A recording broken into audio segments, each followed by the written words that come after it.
일요일 저녁 함께 드실래요? 토크토랑 하나 둘 셋.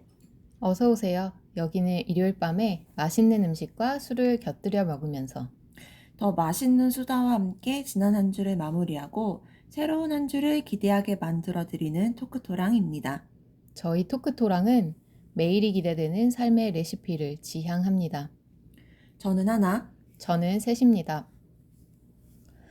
이내에 갈 가을을 녹음한 지 얼마 안 된 것 같은데 슬슬 겨울을 다뤄야 하나 싶을 만큼 너무 날씨가 추워졌어요. 하나님의 지난 한 주는 어땠나요? 저는 지난주에 마라톤이라는 굉장히 나름 제 안에서 큰 행사를 마쳤고 일에서도 되게 1년 중에 중요한 일을 마쳤더니 가을을 좀 샀던 것 같아요. 약간 매년 가을마다 약간 그런 거가 있는 것 같긴 해서 역시 일조량이 확실히 줄어들었구만 이렇게 생각을 했습니다. 또 그럴 때일수록 고요히 지내야 이렇게 또 채워져서 또 지낼 수 있더라고요. 그래서 당분간 좀 고요히 있어야겠다라는 생각을 좀 했습니다. 저는 지난주가 생일이 끼어있는 생일 주간이었는데 사실 이제 매년 생일은 별로 큰 기대 없이 맞기는 하지만 왜요? 그러면 안 돼요. 그냥 매년 있는 날이라서. 근데 이번에는 제 생일이 끼어서 맥주 축제가 있었기 때문에 굉장히 신이 났었습니다. 하나님과 함께 다녀왔는데 이게 시장에서 열리는 맥주 축제라서 기존에 갔던 축제보다 좀 특이했던 것 같아요. 맞아요. 조만간 토크토랑에서도 이야기할 기회가 있을 것 같습니다. 너무 저희 재밌게 즐기고 와가지고 다음에 꼭 풀어보도록 하겠습니다. 오늘 이야기할 토크토랑의 주제는 비행기에서 뭐하지? 입니다. 제가 최근에 이제 여행을 가면서 비행기를 그것도 3, 4년 만에 그런 중거리 비행을 경험을 하고 왔는데요. 좀 늘 그랬던 것처럼 비행기 안에 그 꼼짝없이 갇혀 있어야 되는 시간을 보내려면 여러 가지 만반의 준비를 했었는데 저 말고 다른 분들은 이 비행기라는 답답한 공간과 시간을 어떤 식으로 채워가시는지 좀 궁금하더라고요. 그리고 또 요즘 해외여행 많이 떠나시니까 한번 같이 이야기해보고 싶었어요. 이게 사람마다 차이가 있을 것 같더라고요. 저 되게 재밌는 주제라고 생각했어요. 이게 여행을 같이 가도 비행기에서 지내는 건 각자의 또 영역이잖아요. 그래서 친구들이랑 다녀봐도 서로 다르기도 하고. 그래서, 그리고 비행기 안에서가 여행에서 아마 가장 설레는 순간이지 않을까 싶어가지고, 오늘도 그런 마음으로 가보도록 하겠습니다. 그러면 오늘의 에피타이저부터 소개해주세요. 네, 비행기에서 보내는 시간, 비행기에서 뭐 하지? 이니까 기내식을 빼놓을 수가 없을 것 같아요. 제가 J와 P의 여행 계획 편에서 에피타이저로 연어구이를 소개하면서 종종 기내식에서 먹는 메뉴라고 말씀을 드렸었어요. 특별 기내식으로 해산물식을 선택하면 자주 나온다고 말씀을 드렸었는데 그래서 오늘은 연어구이를 제외하고 기내식 하면 떠오르는 메뉴로 골라봤습니다. 저도 바로 그 메뉴가 떠오르는 것 같아요. 다들 왠지 익숙하실 것 같은데 그렇죠. 오늘 토크토랑의 식사로는 비빔밥이 준비되어 있습니다. 그 기내 안내 방송으로 나오는 그 멘트를 되게 해보고 싶었는데 사실 기내식에서 맛있다 이런 음식은 전 별로 없었거든요. 맞아요.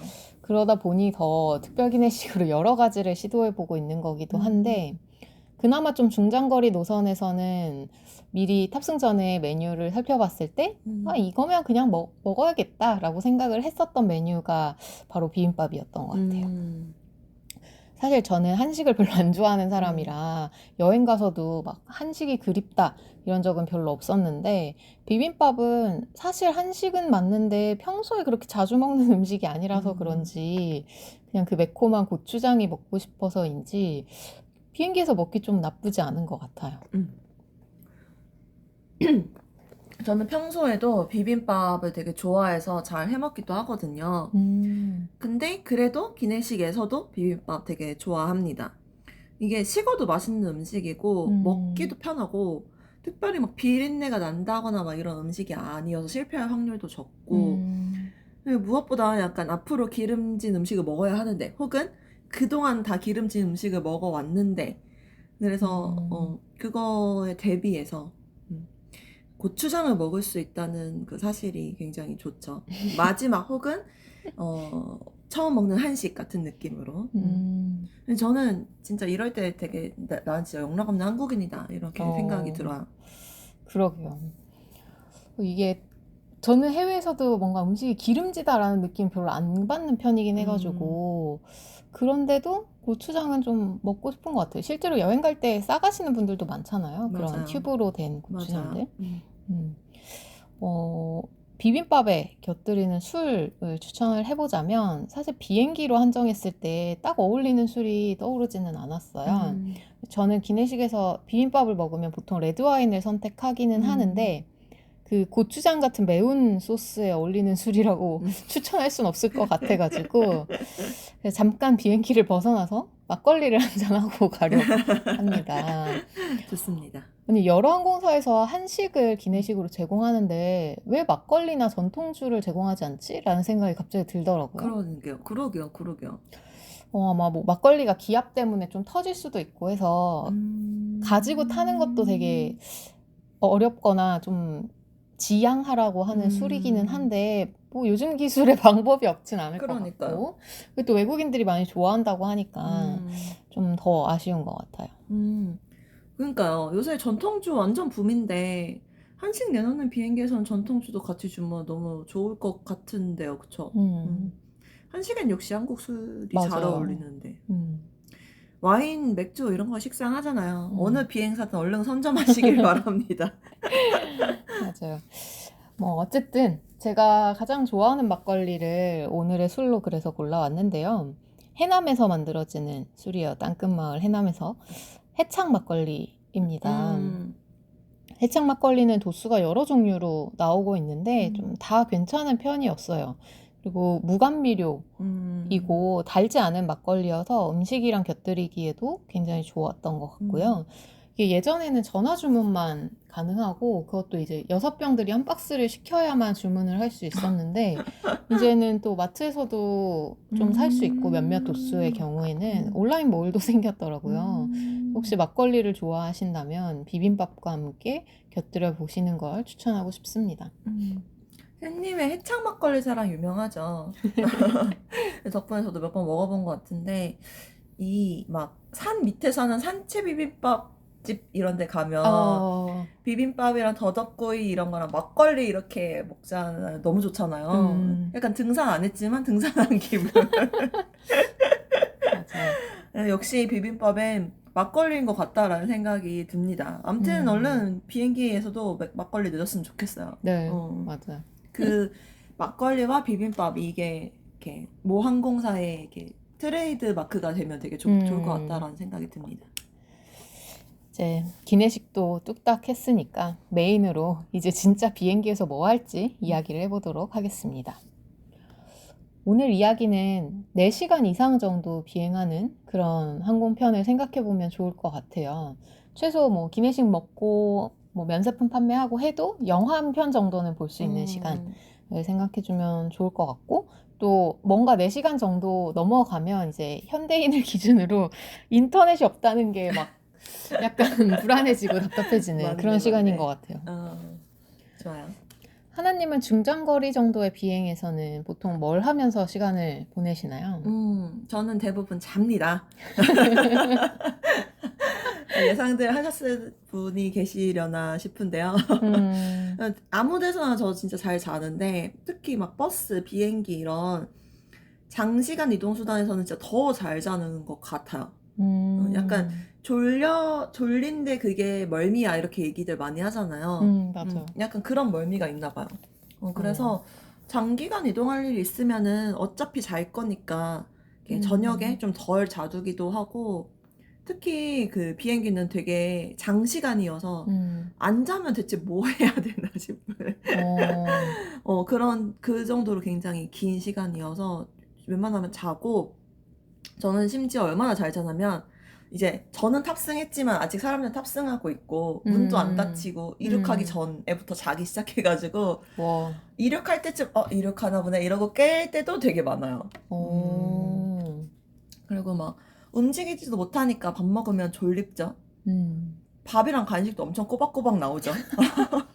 근데 저는 무조건 맥주 같이 먹거든요. 맥주까지 마셨죠? 이러면 진짜 무조건 막 무한 루프로 먹고 자고의 무한 루프에 빠집니다.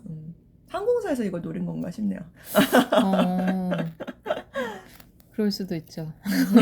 덜 지루하게 느끼라고. 그렇죠. 저는 이번 화를 준비하면서 또 하나님처럼 주위에서 그렇게 자면 되잖아 라고 말씀하시는 분들을 좀 봐가지고 새삼 깨닫게 됐는데 제가 진짜 그건 알고 있었어요. 전 낮에 안 자는 사람이라는 건 알고 있었고 불편한 상태, 이제 침대가 아닌 곳에서 정말 못 자는 사람이라는 것도 알고 있었는데 그걸 다시 깨닫게 된 것 같아요. 비행기에서 뭐 하냐 물어보면 대부분 자면 되고 영화 보면 되고 이렇게 말씀을 하시는데 저는 그 시간에 뭘 해야 될지를 엄청 고민하거든요. 자야 되는 시간에 비행기를 타는 경우가 있긴 하지만 그렇지 않은 경우가 더 많다 보니까 잘 시간이 아닌데 할 게 없다고 자는 거는 저랑은 좀 맞지 않아가지고 그래서 잠을 안 잘 거니까 내가 이 시간을 채우는 고민을 해왔구나 라는 생각을 하게 됐습니다. 그러게요. 그래서 저는 기본적으로 책을 읽는 경우가 좀 많은데요. 그래서 이북 리더기를 꼭 기내에 들고 타게 되고 이게 또 사실 책을 읽기 위해서 가져가는 것도 있는데 액정이 약하다는 소문 때문에 수화물로 붙이기가 불안해가지고 그렇구나. 들고 타는 것도 있는 것 같아요. 근데 이제 4시간 이상 비행 이야기를 하고 있으니까 그 정도면 이제 저의 책 읽는 속도로는 웬만한 두께의 책은 읽을 수 있거든요. 기내에서 한 권 뚝딱. 그래서 뭐 보통은 읽고 있던 책을 이어서 읽기보다는 그냥 기내에서 읽을 책을 하나 골라놓고 다운받아서 가져가는 경우가 많은 것 같아요. 제가 가는 여행지를 배경으로 한 소설이나 에세이가 있다? 이러면 그런 거를 기내에서 봐야지 라는 느낌으로 골라놓는 경우가 가장 많은 것 같습니다. 저 이거 되게 너무 좋은 방법인 것 같아요. 이게 비행기에서 그 여행의 고조감이 맥스를 찍잖아요. 그럴 때 관련 책을 보면 더더욱 약간 기대하게 되고 몰입도 되고 그럴 것 같은 생각이 듭니다. 주변에서는 그 관광책이나 샌님처럼 뭐 에세이, 소설 이런 거 아니고 현지 언어책 이런 걸 봐서 조금이라도 익혀가는 사람들도 많이 본 것 같아요. 그래서 비행기 타면 그런 현지 언어책을 보고 있는 사람들도 꽤 봤던 것 같아요. 역시 벼락치기가 가장 집중력이 좋잖아요. 맞아요. 집중력이 좋을 시기에 몇 개라도 이렇게 공부해서 들어가는 거죠. 이제 보면 이제 중장거리 비행하면 보통 이제 중간에 불을 꺼주는데 맞아요. 그때 이제 중간중간 독서등 맞아요. 그 자리에 독서등이 켜져 있는 자리들은 보통 이제 책 보는 분들이 많았던 것 같습니다. 맞아요. 그리고 영화 같은 경우도 뭐 예전에 그 JYP의 여행 계획에서도 말씀드린 것처럼 저는 미리 기내 엔터테인먼트를 비행기 타기 전에 보고 어떤 영화를 볼지 골라두는 편인데요. 주위에서 되게 많이 놀라는 포인트였고 그걸 미리 볼 수 있어? 라고 물어보는 사람들도 엄청 많았는데 저는 그게 비행기 안에 스크린이 반응 속도가 엄청 느리지 않나요? 맞아요. 너무 답답해가지고 클릭하면 한 몇 초 뒤에 움직이고 막 이러니까 그 스크롤을 하면서 영화를 고를 수가 없을 것 같아가지고 뭐 굳이 그리고 스크린이 있는 비행기를 탄다면 뭐 휴대폰에 저장한 영화를 굳이 그 스크린을 두고 볼 필요가 있나 싶은 생각도 좀 들어서 보통 미리 영화를 골라두고 이번 여행에서도 갈 때 올 때 딱 골라놓은 영화를 한 편씩 보게 됐습니다. 미리 정해놓으니까 그 영화 고르면서 시간 낭비 안 해도 돼가지고 너무 편했고 막 주위에는 맞아 생각해보니까 나 그거 한 30분 동안 그것만 고르는 것 같아 이런 분들도 있더라고요. 맞아요. 역시 제2의 면모답다라는 생각이 듭니다. 저도 자고 일어나는데도 시간이 남았다 그럼 기내 엔터테인먼트를 보긴 하거든요. 다른 것보다는 기내 엔터테인먼트를 보는 것 같긴 한데 저는 미리 정해주지 않고 그래서 그냥 이렇게 정말 그 30분 고르는 사람이 아마 저이지 않을까 싶을 정도로 이렇게 왔다 갔다 많이 하고 그냥 그때 제일 보고 싶은 걸 보는 편인 것 같아요. 저는 일본 가는 일이 많으니까 일본 국적기를 많이 탔는데 그 외에 일본 영화 중에서 우리나라에는 개봉하지 않았어. OTT에도 없어. 그런 영화들이 가끔 있을 때가 있거든요. 그래서 이거 보고 싶었는데 볼 방법이 없네? 이런 영화들을 가끔 이렇게 그런 비행기에서 만나기도 해서 그런 거 위주로 봤던 것 같습니다. 맞아요. 그리고 생각보다 그 기내 엔터테인먼트에 최신 영화가 많아가지고 맞아요. 좋은 것 같아요. 저도 이번에 본 두 편의 영화는 극장에서 못 보고 넘어간 마블의 최신작들을 보고 왔는데 집에서 나중에 구매해서 봐야지라고 생각했는데 약간 물론 항공기값이 포함되어 있겠지만 공짜로 보는 느낌이어가지고 굉장히 좋더라고요. 그리고 왜 고전 이런 것도 많이 있잖아요. 아, 맞아요. 근데 맞아요. 고전 같은 경우는 봐야지라고 생각하지만 집에서는 선뜻 손이 안 가는데 그런 경우에 많이 보면 좋을 것 같네요. 맞아요. 그 외에 짜잘하게 또 시간을 보내는 방법으로는 저는 휴대폰 정리를 되게 많이 하는 것 같아요. 사진첩에 있는 불필요한 사진들을 평소에도 저는 틈틈이 삭제하는 사람이긴 한데 비행기에서 진짜 정리를 많이 하거든요. 그렇구나.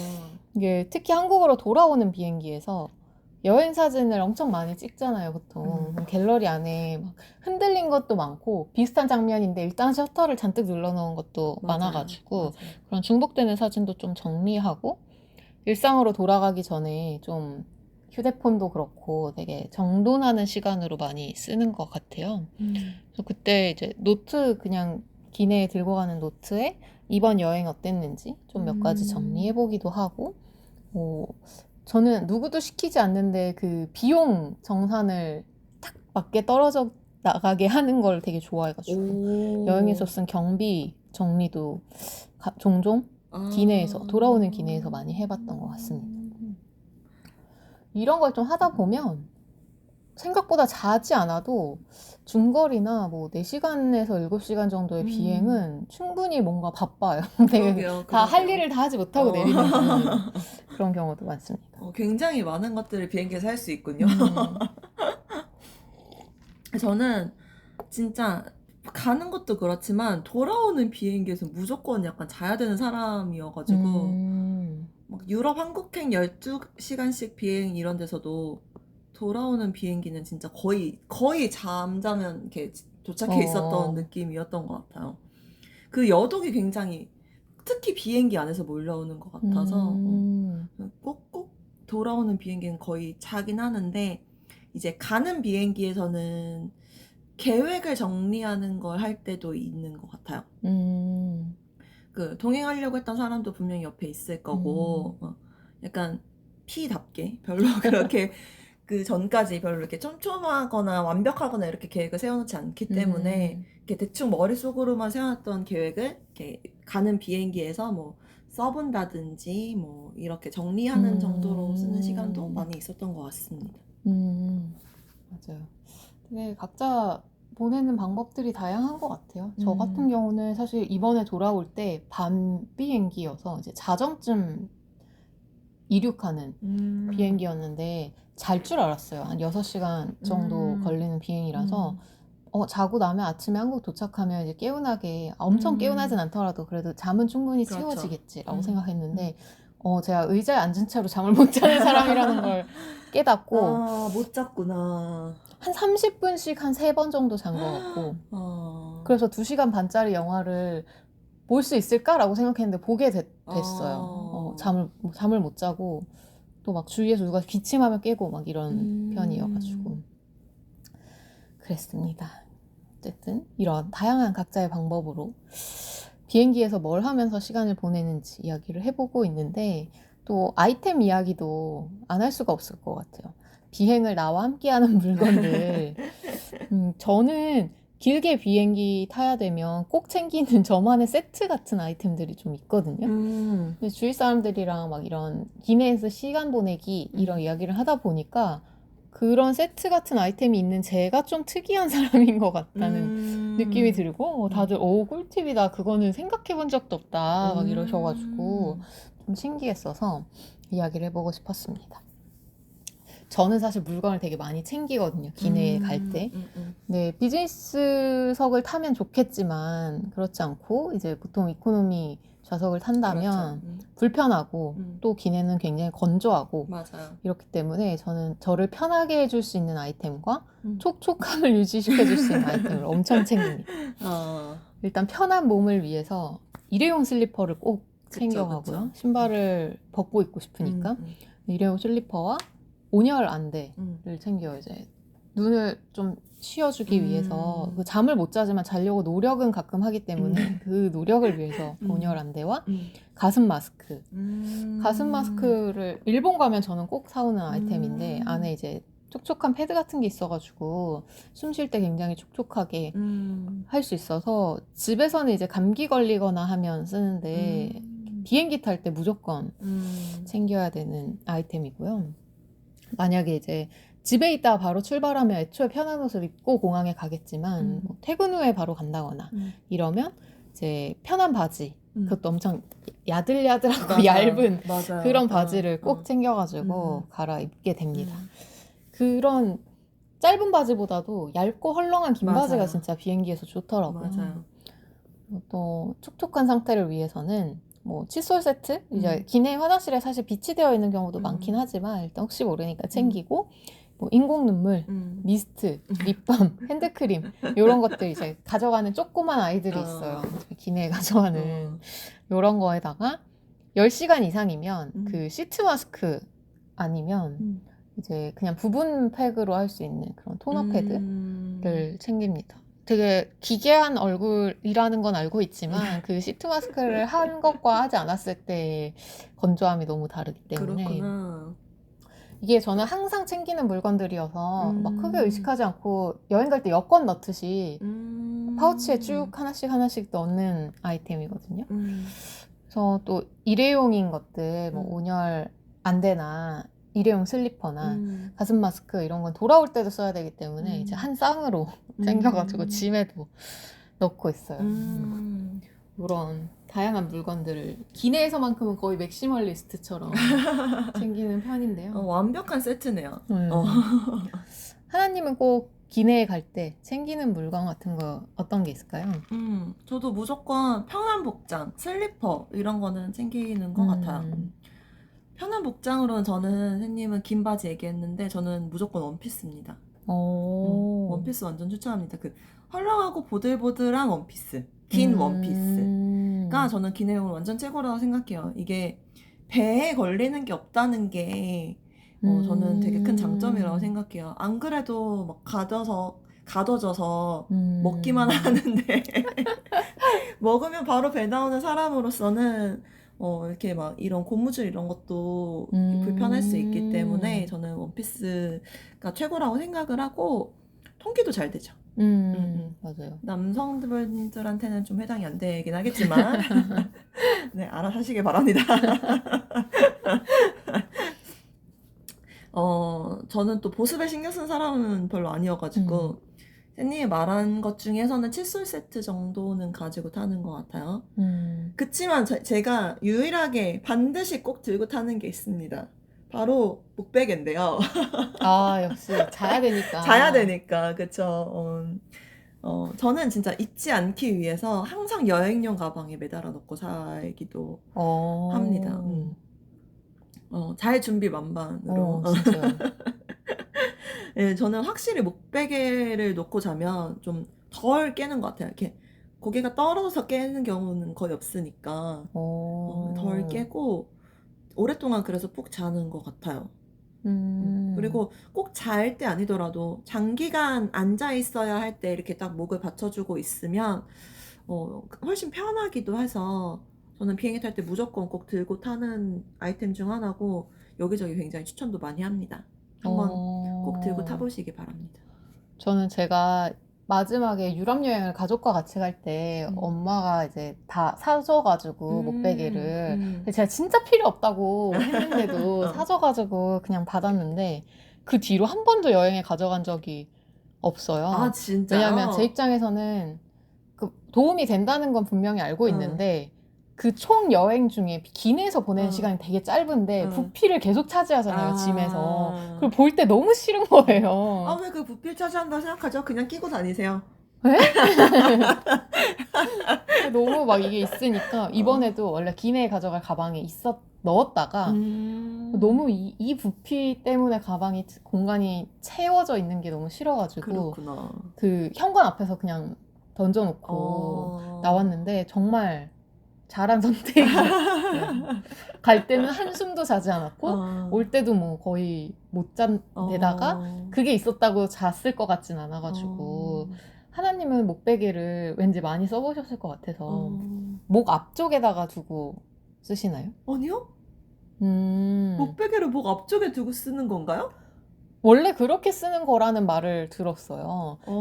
그래서 제가 그 유럽 그걸 목베개를 선물 받았던 여행 때 그 앞에다가 목베개를 두고 잡았더니 괜찮더라고요, 나름대로. 그래서 뒤쪽은 사실 어차피 이 헤드레스트가 있으니까 앞에다 대면 이제 목이 엄청 앞으로 숙여지지 않아가지고 좀 괜찮았던 것 같은데 그냥 그 목베개의 묵직한 느낌을 제가 별로 안 좋아하는 것 같기도 하고 근데 아무튼 신기했어요. 뭐가 진실인지 모르겠지만 목베개가 최초에 뭐 어떤 식으로 쓰게 만들어졌는지 아신다면 제보를 부탁드립니다, 여러분. 제가 쓰는 목베개는 이렇게 모양이 이렇게 변동이 가능하거든요. 안에 이렇게 채워져 있는 게 왔다 갔다 이동이 가능해서 그래서 이렇게 어차피 뒤에 헤드레스트가 있으니까 뒤에 얇게 하고 전 옆에다 이렇게 많이 두는 편이에요. 그래서 이렇게 했을 때 고정될 수 있도록 목을 고정해 준다고 하면 어디든 써도 상관없을 것 같아요.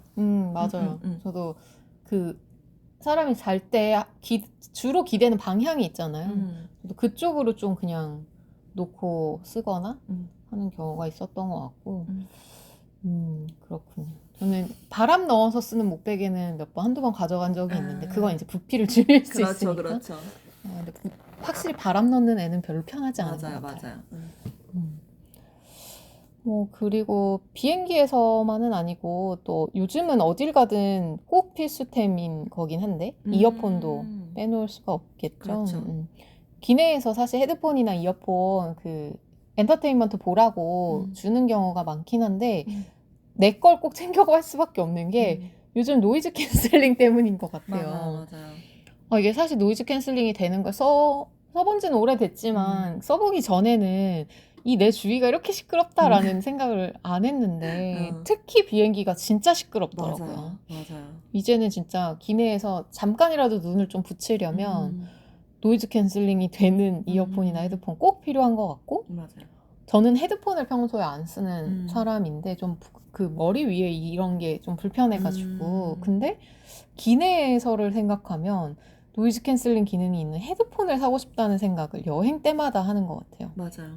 이게 오랫동안 이어폰을 끼고 있으면 귀가 좀 답답하고 아픈데 맞아요. 헤드폰은 그렇진 않을 것 같아서 면세점에서 또 하필 그런 걸 많이 팔아가지고 맞아요. 면세점 쇼핑할 때마다 사? 말어? 이건 고민하고 있는데 아직까지는 다행히 홀리지 않고 구매를 하지 않았습니다.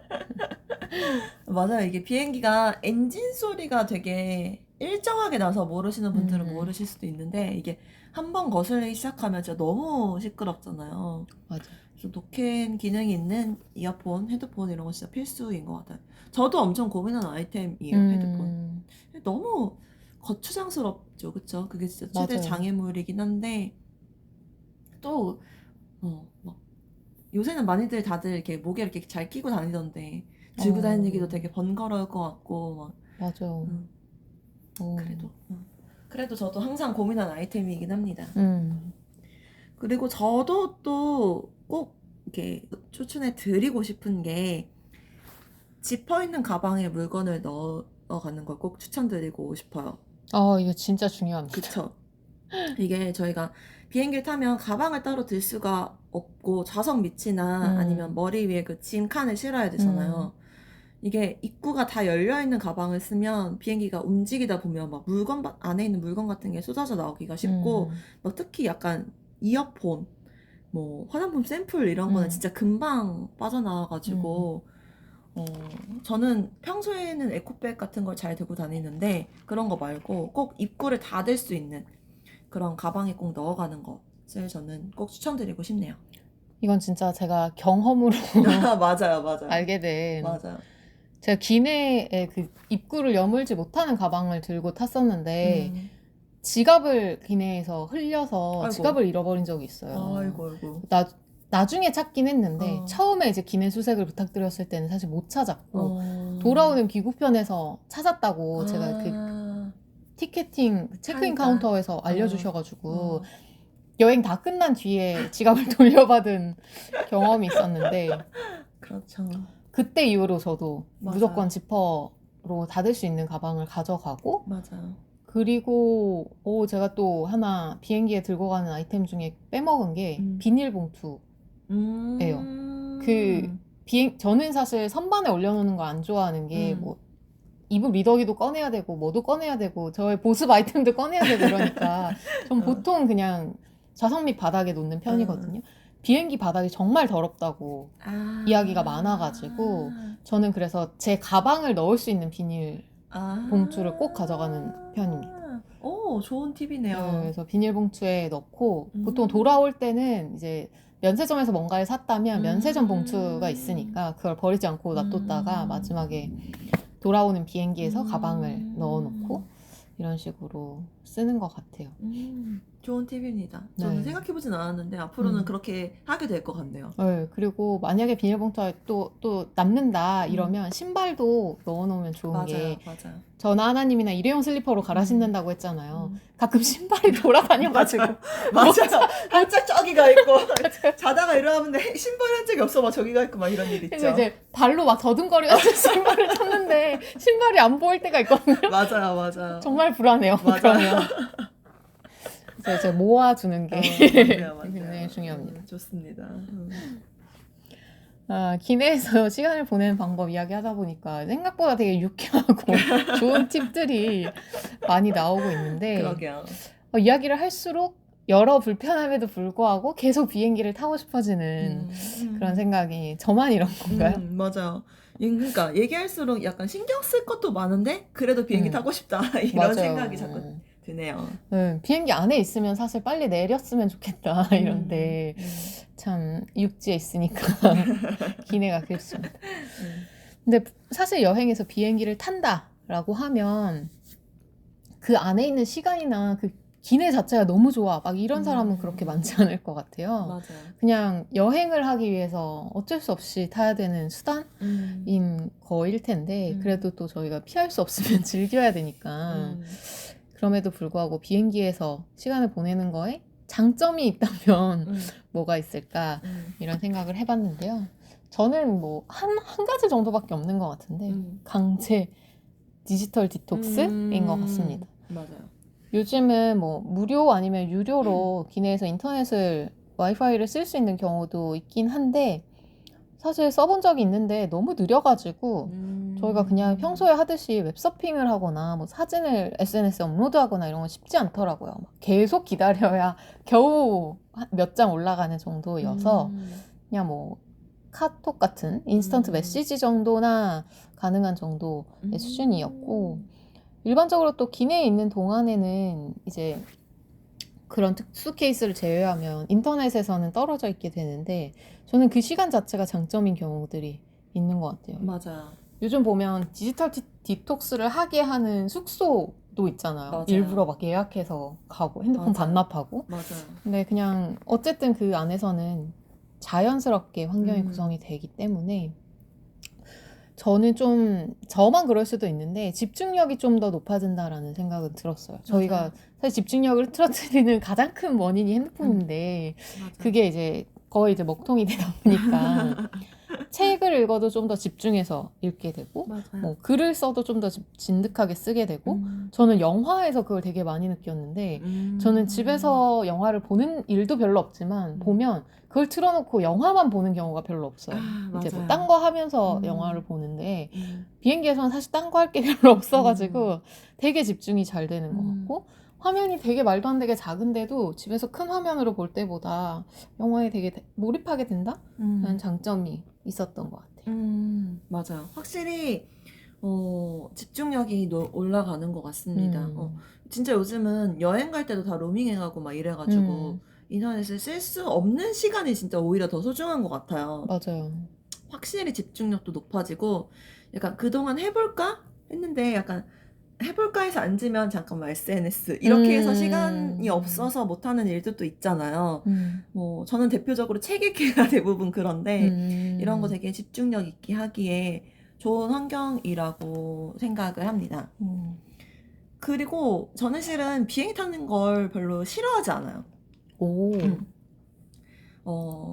합법적으로 아무것도 안 해도 되는 시간이어서. 이렇게 왜 일상생활에서 아무것도 안 하고 싶은데 약간 이렇게 아무것도 안 하고 시간을 보내도 되나? 약간 이 시간에 뭔가 생산적인 걸 해야 되지 않나? 라는 마음이 마음 한켠 어딘가 있거든요. 그래서 항상 죄책감을 가지고 있단 말이에요. 근데 그래도 안 하긴 해요. 반전인데요?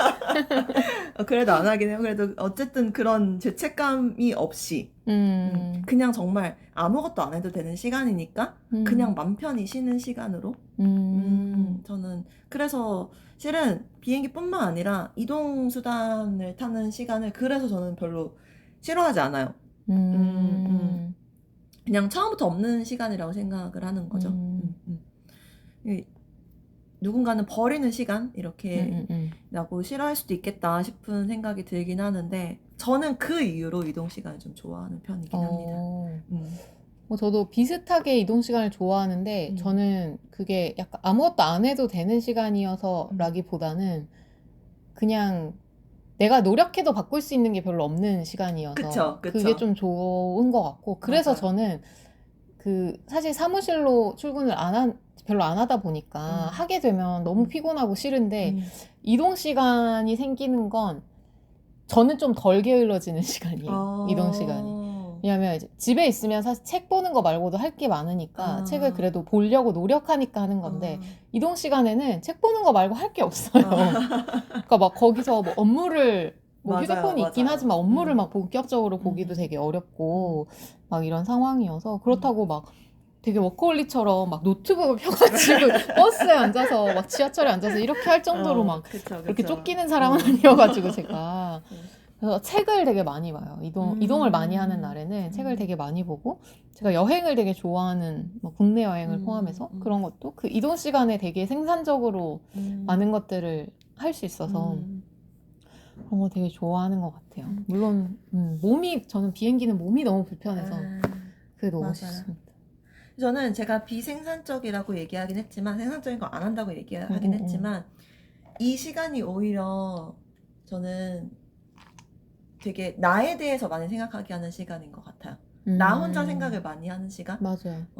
인터넷에 연결돼 있고 이러면은 내 생각을 하지 않고 남의 생각 끊임없이 받아들이잖아요. 근데 이렇게 이동 시간, 특히 비행기나 버스나 이런 데처럼 이렇게 가만히 앉아서 그냥 이렇게 있어야 되는 시간에는 생각을 많이 하니까 오히려 그런 데서 여러 가지 영감을 얻기도 하고 그런 의미로 굉장히 저는 좋아합니다. 비행기 타는 것도. 맞아요.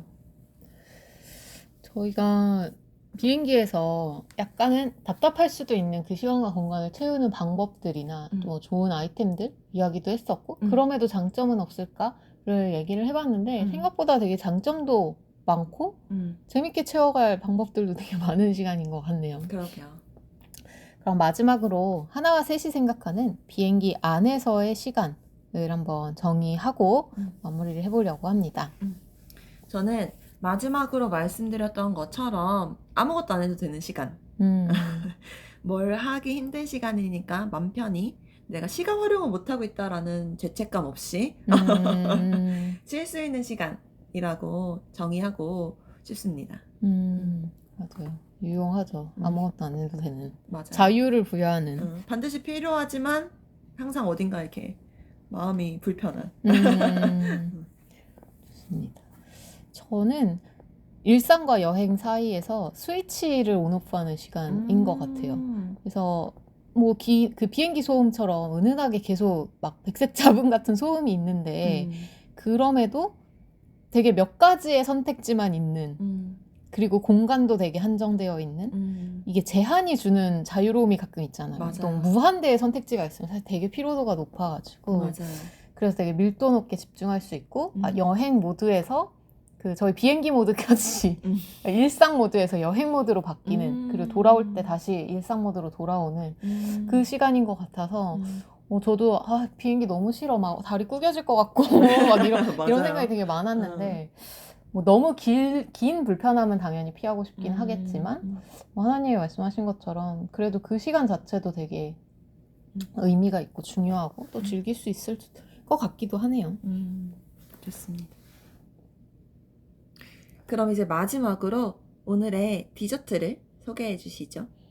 네, 오늘은 비행기에서도 되게 많은 분들이 자는 거 외에 선택할 수 있을 만한 행동인 영화 많이 보시잖아요. 맞아요. 그래서 영화를 디저트로 준비했습니다. 샌님이 영화를 추천하는 거 되게 드문 일인 것 같아요. 맞아요.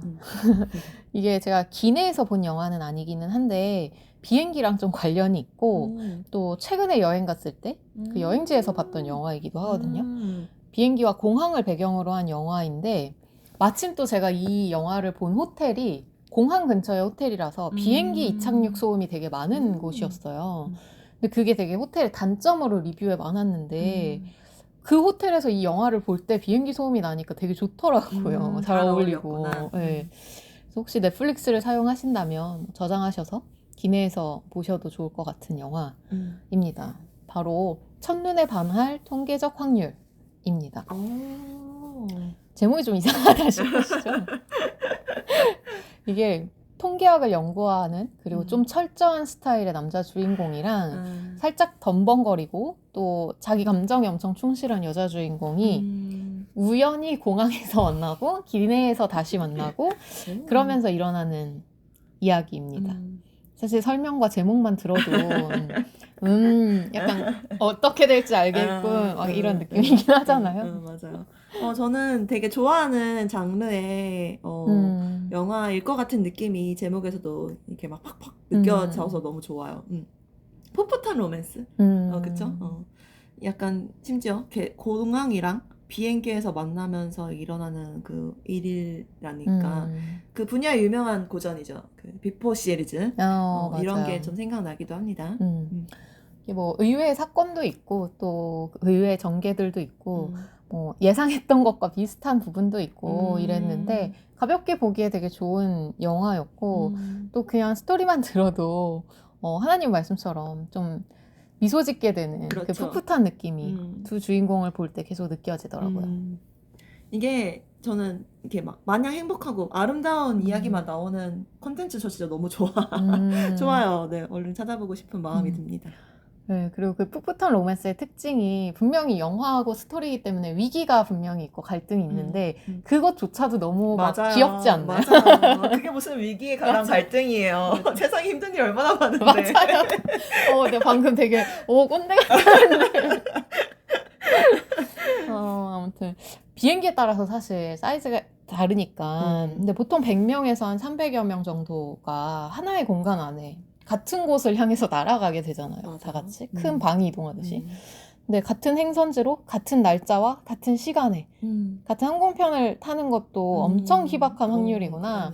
이걸 되게 새삼 느끼게 되는 영화였고 그 안에서 이제 대화를 하는 기내에서 만난 분과 대화를 하기도 하고 뭐 도움을 주고받기도 하고 연락처를 주고받는 경우도 종종 주변에 들어보면 좀 있어요. 그냥 이게 이성적인 관계가 아니더라도.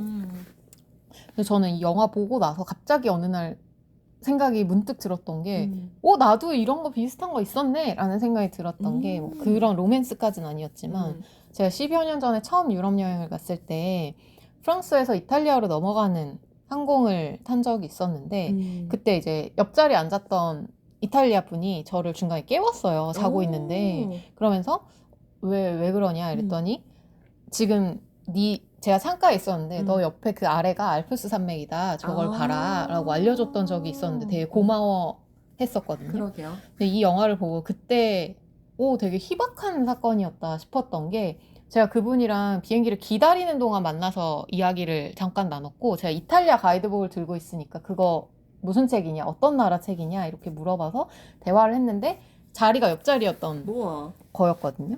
되게 엄청 희박한 확률이었구나 그러게요. 이런 생각도 들었고 또 깨워주기까지 했고 되게 친절한 베네치아 사람을 만나서 엄청 좋았다라는 정도의 기억만 있었는데 이렇게만 추억하기에는 되게 막 스페셜한 일이었네? 라는 그러게요. 생각이 영화를 보면서 문득 들었습니다.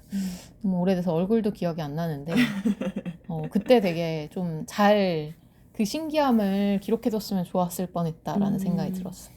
그러게요. 엄청 스페셜한 경험인 것 같아요. 음, 특히 외국인들이 그런 걸 좀 스스럼 없이 하는 것 같아요. 그쵸? 맞아요. 맞아요. 약간 그냥 한국 정서에서는 오지랖 같은 맞아요. 뭐야 그래서 뭐더라고 이럴 수도 있잖아요. 사실 뭐 맞아요. 막 제가 물론 이제 그분은 저랑 미리 대화를 했기 때문에 여행객이고 유럽이 맞네, 처음이고 맞네. 이탈리아 처음인 걸 맞네. 알았으니까 깨웠겠죠. 응. 안 그랬으면 막 뭐 나 여기 100번 탔어 막 이럴 수도 그럴 있지만 수도 있으니까. 맞네. 아무튼 되게 어쨌든 자는 사람을 깨워서 그걸 알려준다는 것 자체가 되게 용기 있는 일인 것 같기는 했어요. 맞아요. 그러게요. 저 생각해보지 않았는데 그 같이 비행기를 탄다는 건 진짜 정말 희박한 확률이라는 생각이 저도 듭니다. 옆에 있는 사람을 좀 소중히 해야겠어요. 앞으로는 비행기 탈 때. 맞아요. 어떻게 인연이 될지도 그러니까, 모르는 일이고 뭐 그러니까. 꼭 비행기가 아니더라도 기차에서 우연히 만나서 막 이제 친해지고 이런 경우들도 많이 그러게요. 있으니까요. 물론 그 안에서 로맨스가 싹 트는 건 좀 별개의 문제긴 합니다. 맞아요. 그거는 이제 거기 그 희박한 확률을 곱해야 그렇죠. 가능한 것 같아요. 그러니 영화로 만들어지는 거겠죠. 맞아요. 흔하면 영화가 될 수 없겠죠. 그렇죠. 오늘은 비행기에서 뭐 하지? 라는 주제로 사실 막 엄청 자주 다가오는 일상은 아닌 비행기에서의 시간을 보내는 방법 이야기를 나눴는데요. 좀 답답하고 지루하지만 그래도 또 좋은 점도 있었고 즐길 거리도 있었고 또 사육되는 즐거움도 있을 수 있고 그런 것들을 좀 발견했던 것 같아요.